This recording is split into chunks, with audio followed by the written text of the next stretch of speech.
Hi, I'm Michael Clish, and welcome to What's Up. Our editions are viewable on FortAtkinsonOnline.com. Our guest today, Sue Hartwick, Executive Director of the Fort Atkinson Community Foundation, and Eric Robinson, Director of the Dwight Foster Public Library.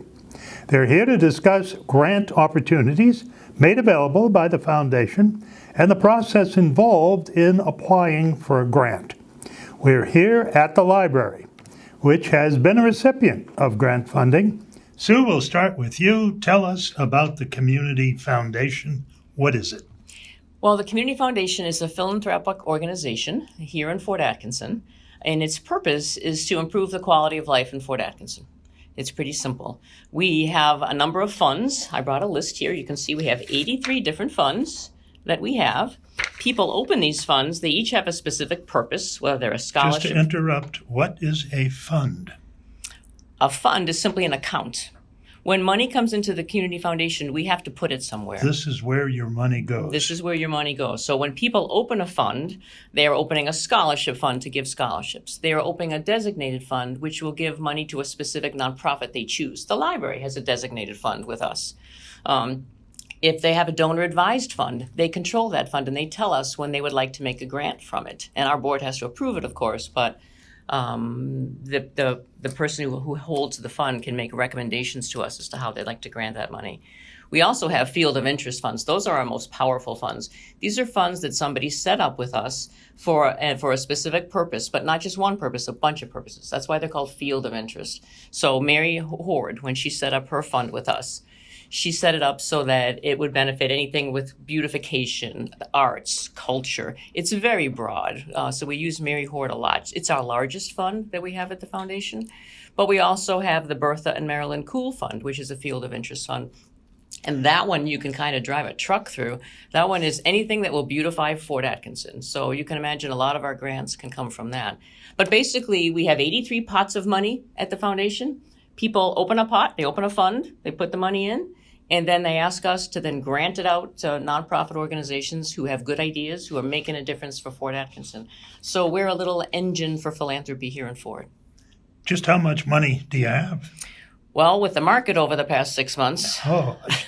A little less now than we did in January, but that's how it goes. You know, one of the things I'm proudest of the foundation is when 2008 hit and all of that, you know, the market was terrible then. That's right when the foundation was putting money out for the library project. They didn't stop because they have faith in people in Fort Atkinson. They have faith that people would continue to donate. So in January, our assets were at about $38 million. We're now at about $35 million just because of the market. And again, all of that money except for one fund is spoken for. We can't just go into a scholarship fund and award it to anything. It has to go to that particular scholarship. If there's a library fund, it can only go to projects that benefit the library. But we have one fund, the general fund, which is an unrestricted fund. So what that fund is that's the fund we operate out of. That pays my salary and my assistant's salary, helps us operate, but it also covers grants that aren't covered in any of these other funds. So, for instance, the public safety referendum that was just passed, we're going to be helping provide an ambulance. I don't have a fund where an ambulance would logically come from. The general fund is our most flexible fund. It allows us to respond to changing needs in the community without being restricted. Every other one is a restricted fund, but the general fund gives us that ability to kind of really respond to changing needs in our community. You went from 38 million to 35 million. Yeah. Hard to call that a tragedy. And, you know, we have great, yeah, I know, it is true. But nobody wants to look at their portfolio or their IRA stuff right now. So it's, you know, we'll be fine. We'll be fine. I'm sure. But we just soldier on and just keep doing what we do. You've weathered worse. We actually. have. Yeah. Mm-hmm. Okay. And I should mention, when I started in 2012, we were at 19 million. So it's continued to grow. We continue to grow. As we give out millions of dollars. That's the beauty of it. That's the beauty of a foundation. You're building an endowment, you're investing it, you're growing it, and you're giving money away as you're getting even bigger. Could I have Bruce Waller give you a call? That's very good. Yeah. It is. Yep. How much funding is there for grant money? Well, that all depends. For scholarships, what we do is every October, our board looks at our funds and we award between 3 to 5% of every scholarship fund for that year. So we'll say, all right, the Buell Merit, that can give $44,000 this year. And that's how we make those decisions. For our other grants, we basically wait for people to come to us. Our community grant program, which is our largest grant program, basically depends on people filling out this grant application. I brought it along to show everybody how simple it is. It's a 2-pager. That's it? That's it. And when people, when a nonprofit, when Eric or any kind of organization would fill that out, we look at it. And then we do have a 5-year rolling 5% average of each of our field of interest funds we have to stay within. We have to be prudent, right? We can't just go spending all our money on anything. So we're very careful about it, but we don't. A lot of community foundations will say up front, we have $100,000 from this fund to give this year, apply. We don't do that because the Mary Hort Fund has $14 million in it. So if we did that, we'd be saying, hey, here's, $800,000, apply. We don't want just any crazy idea. We wait for people to come to us with a good idea. We look at it. Would it fit into our funding? And if it does and we like it, the board will award it. Just a citizen with an idea? Well, that's a really good question, Michael. No. We Imagine my surprise. Yeah, sometimes I get calls from people and they can be heartbreaking. Their furnace broke and they want me to help with that. And we can't do that. All our grants have to go to a nonprofit. Whether it's the school district, we do a lot of grants for the school district, the city of Fort Atkinson, and that would include Eric and the library, or a local nonprofit. Now, part of the answer to you is yes, a person can make a difference. For instance, let me give you a couple of ideas. Steve Mode and Craig Roost had an idea about 9 years ago. Yeah. Wouldn't it be cool to build a timber frame thing out on Hummerson's Pond? And they came to us. And we directed them to the city. They got a grant. We were involved in that project. So if somebody does have an idea, you're welcome to bring it to us or to a city department head or a school district. You can't just go put something up on city property. It's an excellent example. Well, I'll give you another one. They worked hard, and that park is beautiful. That's right. And Laura Becker lives here in Fort Atkinson. She and her husband lost a child that had a miscarriage, and she was part of a group called Embraced. And they wanted to have an area dedicated to people who have lost children. And they built that cute little playground at Jones Park. And when they came to us, again, we sent them over to Scott Lestusky at the time. She worked with Scott. When she brought the application to us the first time, we turned it down because it just wasn't, the pricing didn't look right to our board. She just didn't have her ducks in a row. But we said, don't give up, keep working at it. And she went back to Scott, did it all. She raised $10,000. We gave $10,000. And for $20,000, she put that playground in. Wow. So a person, and that's what we'd like to encourage, somebody with a good idea. If you think you could improve something in a park or on city property or in the school district or on the library's yard, let's just say, put you on the spot here. Let's just say somebody wants to do a story walk in this little grassy area out here. They would come to Eric first and just say, I have this idea. You have to be willing to fundraise it. This is the problem. The city has no money lying about that's extra. That there's the limits on the tax levy that they can provide. They can't even, I think if you ask the city manager what she'd like the most, it would be a pot of money to pay her employees more, because that's a real struggle for them. But if you have an idea and you're willing to put the effort in to raise the money to make it happen, and you can include us in that, we can be a partner for you in that. But first you have to sit down with the city department head and say, are you even interested? I mean, you have to realize that this would then be an ongoing cost. You have to consider, is there a public purpose? You can't put something up to your grandkids just because you want to put something in. Is there a public purpose? What's the ongoing operational expense or concern going to be? And what's the long-term maintenance of it? Now, Eric might have been hoping for a story walk for years. Who knows? And here's a chance you can work together. You can make it happen. But you have to first approach it kind of humbly. Like, I have this idea. Is it possible? You can't just walk into a city department head and say, to Mary Lee at the museum or to Brooke at the Parks and Rec and just say, I want to put this there. Yeah. So there's that. Those are new things. Now, here's something else I want to bring up. You can also do things to upgrade a facility, to improve it. And that's much simpler, because who doesn't want that? So I'll give you two examples. Donna Fox. You know Donna? Mm-hmm. A lovely woman. She was a tennis player in her youth. She was noticing the shape of the tennis courts down at Rock River Park weren't that great. she contacted us and said, Sue, I want to make those tennis courts better. And I said, all right, let me get on the horn of Brooke. So I called Brooke over at Park and Rec, and I said, what would we need to do? And Brooke told me how much it would be. I get to talk to Donna I talked to Donna, and I talked to her finance person, and boom, she donated $24,000, and all 8 courts received the complete treatment and were redone all at once. And are in use probably as we speak. And are in use. And that wasn't a big deal. That didn't have to go through a lot of hoops with the city because, it's already there. And then I'll give you one more. A group of people, and I was part of this, Jerome Bump and myself, we wanted concrete tee pads out at the disc golf course. And we're like, wouldn't that be kind of good? It would really improve the disc golf course. And it's a nice little course. And I brought it up to Brooke, and I said, we'll fundraise for it. And Brett Ketterman told me it was going to be $6,000. So I got 9 people to each donate $700 and something. And sure enough, we raised the money, and there's concrete tee pads out there. So if you have an idea, instead of just complaining about it to your friends or moaning about it, there's money involved. I mean, you have to be willing. Pretty much any project is obviously going to be an expense. But it can be a small thing. Maybe there's a little directional sign you think should be in a certain area. Talk to the city person that's involved, the school district person, and we can help.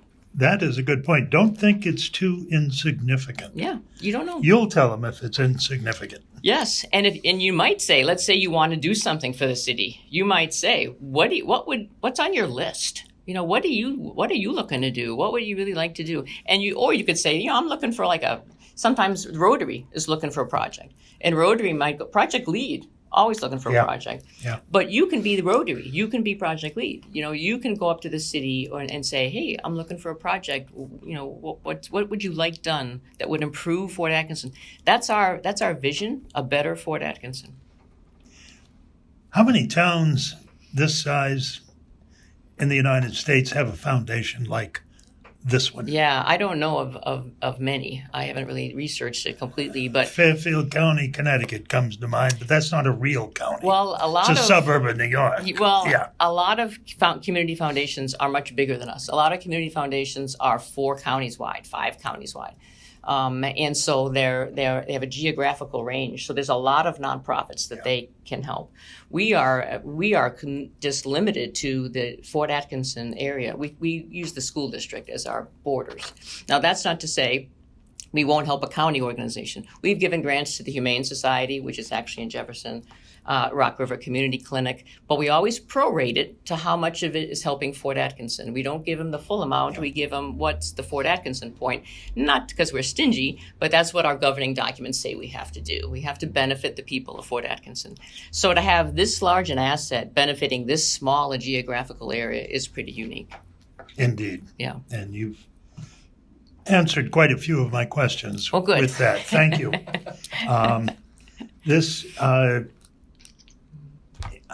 To be a grant, you have to be a citizen with an idea, a business. Yes. Yeah. All right. And you submit the idea and... Well, if you would first want to work with whoever you're going to partner with. You're going to have to partner with a nonprofit, the museum, the library, a city department, the school district. A base is a nonprofit. Whatever nonprofit is in Fort Atkinson, you'd have to partner with them. Make sure they're on board. We're not going to fund a grant that the city doesn't want. That's going to be pretty kind of obvious.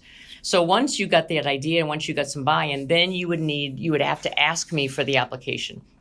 We don't have this on our website. This isn't easy to get because we don't want people just filling it out. We don't want to say no all the time. We don't want to just have anybody filling this out. Do they come in and sit down with you when they fill it out? They can. What they usually do is I email it to them. They answer the questions. There's 11 questions. And then a lot of times they'll send me a draft and just say what would be, and I give feedback, what would be helpful for them to include or not include. Deadlines? We have, we're on a quarterly granting cycle. So our board meets 4 times a year.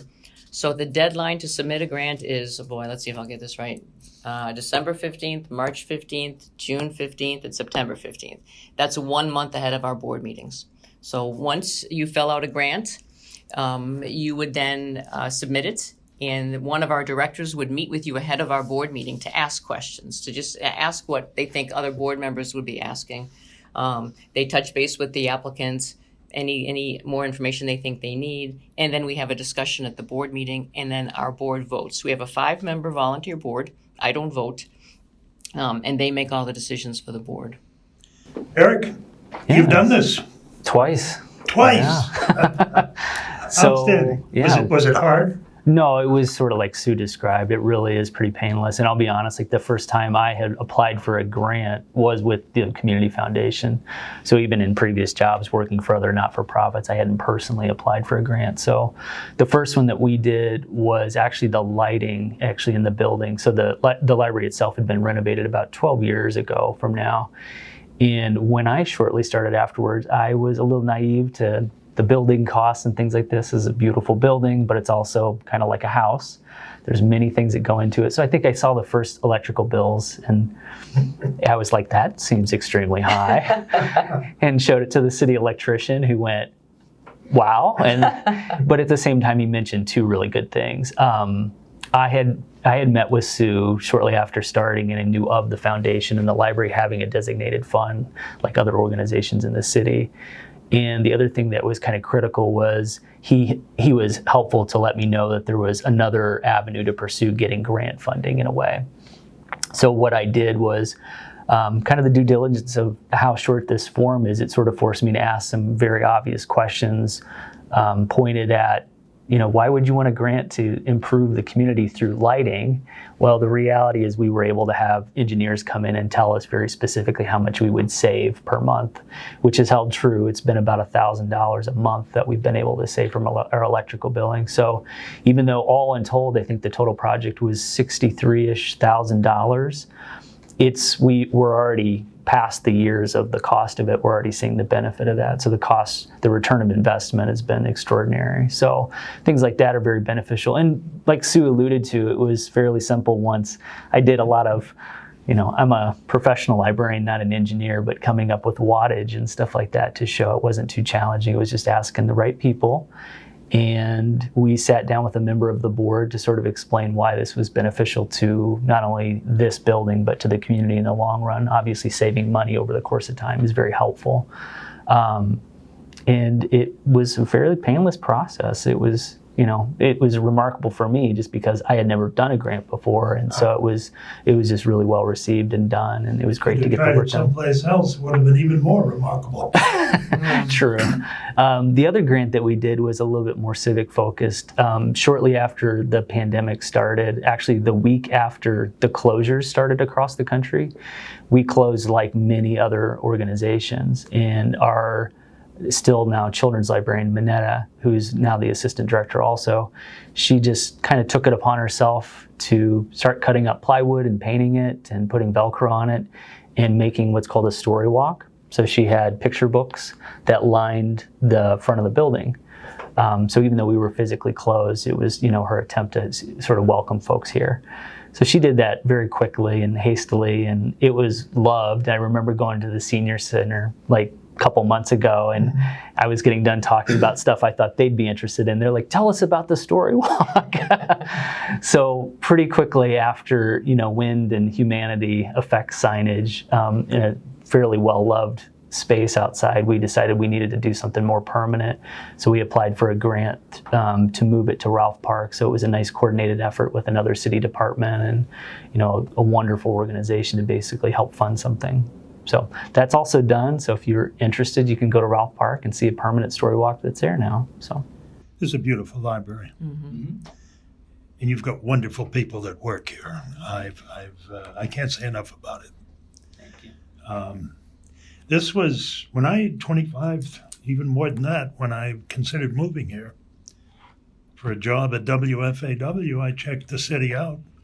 This is one of the things I looked at. You can tell a lot about a city by looking at its library. Yeah. And it was half the size it is now. Maybe not half, but it was smaller. Yeah. Mm-hmm. And then it was way beyond what you'd expect to find. Well, and I think one thing to keep in mind too, related to the Community Foundation, is the fund that we're under is a designated fund, so folks can give philanthropically to this and other organizations. And we're very fortunate as a library. We have a number of people, even outside of the state, who maybe they lived here in the past and they moved away and I've never met. they will donate money to us in essence directly for stuff down the road, and because it's not, I wouldn't say a free-for-all, but because there's a system for going through the process to understand it's a benefit to the city itself and the folks that live around us, because we do serve, sort of like in Sue describing how community foundations within the school district, we too, basically a lot of our service areas, even folks even in rural areas around here, we have people routinely come from Madison to visit us and other places that this is their home library. And so it's good to see that even though they may not live here, they do give to that fund and others, I'm sure. Mm-hmm. We'll often get a year-end donation of $10,000 or that amount, and there'll be a little note: send $3,000 to library, give $3,000 to the museum fund, give, they just divvy it up between all our funds. That's a nice, very nice gift. Yeah. Just one last question. Yeah. About your the foundation, your directors. Where do they come from? Our board of directors? Yeah. Our board of directors, they represent 5 different appointing organizations. So the way the board is appointed, there are 5 organizations that every year are asked to give us someone, to appoint somebody to the board. See if I can remember them all. There's the Chamber of Commerce, there's Premier Bank, which is our main trustee, there's the school district, the city, and the museum, of all places. Yeah. So those 5. So this year, Lauren Gray is our chairman. This is his 5th year. He'll be going off the board. He was chosen by the Historical Society. So this year, I will be sending, and next month, I will be sending the Historical Society a packet of information, what we look for in a good director. Here's the kind of things they need to be willing to do, be able to do. And then Marilee will meet with her board, and sometime in September, they will give me the name of the person, and then our board in October will approve that person. Now, they don't represent those organizations. It's just an appointing mechanism. It's not like whoever, like Lauren Gray was appointed by the Historical Society. If the Historical Society would apply for a grant, he doesn't have to step aside. He's not representing them. It's just a mechanism for how you can appoint people. And it works great because it's a 5-year term. You know what you're getting into. The first year, you're just a director. Second year, you're secretary, then treasurer, then vice chair. And your 5th and final year, you will be chairman. There's no arm twisting about who's going to do it, And by the 5th year, you've been through everything. You've seen so many things that you're really ready to go. Somewhat military. They're all volunteers. Okay. They're all lovely. They're wonderful people. And I want to thank you both very much. Thank you, Michael. We hope you've enjoyed this edition of What's Up. We'd like to thank our guests, Sue and Eric, and we hope today's edition inspires you to create a community project and apply for funds to help make that project a reality. I'm Michael Clish, and thank you for watching.